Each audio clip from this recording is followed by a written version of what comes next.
কেমন আছেন? তো আজকে আম্মু কষাই মাংস রান্না করবে, তার জন্য কড়াইতে তেলটা দিয়ে দিল। জাল দিয়ে রেখেছিল আগে, এখন কষাবে। এখন হচ্ছে পেঁয়াজ দিয়ে দিচ্ছে, হচ্ছে একটু লবণ দিচ্ছে,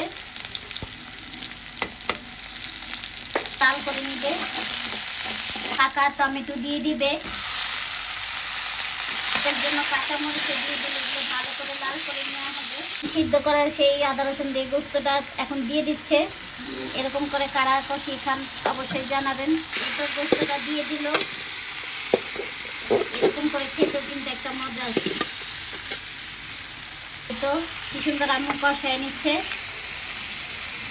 এটা খেতে দেখি মজা। এদিকে গরম গরম ভাত বসিয়ে দিয়েছি, এই যে ভাতটা বড় করতেছে।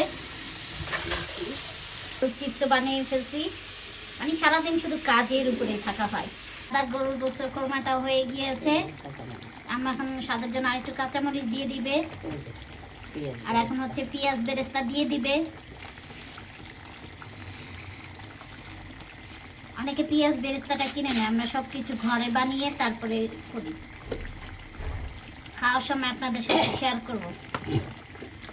এই তো সব রান্না হয়ে গেল, গরুর গোস্ত, তারপরে এখানে ডিম ভুনা, তারপরে এখানে হচ্ছে টমেটোর সালাদ। এই তো সাদা গরুর গোস্তটা হয়ে গিয়েছে, এখন আম্মু নিবে।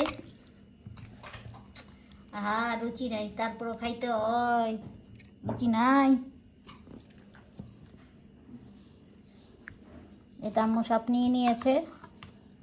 যার যার মুখে রুচি নাই তারা তারা এরকম রান্না করে খাবেন, তাহলে মুখে রুচি আয়া পড়বো। নামো, এটা আম্মা এখন খাবে, একটু গরম। এটা আম্মা এখন খাচ্ছে গরম গরম টমেটোর সালাদ। আম্মা আমার একটু খাইতে মন চাইতেছে।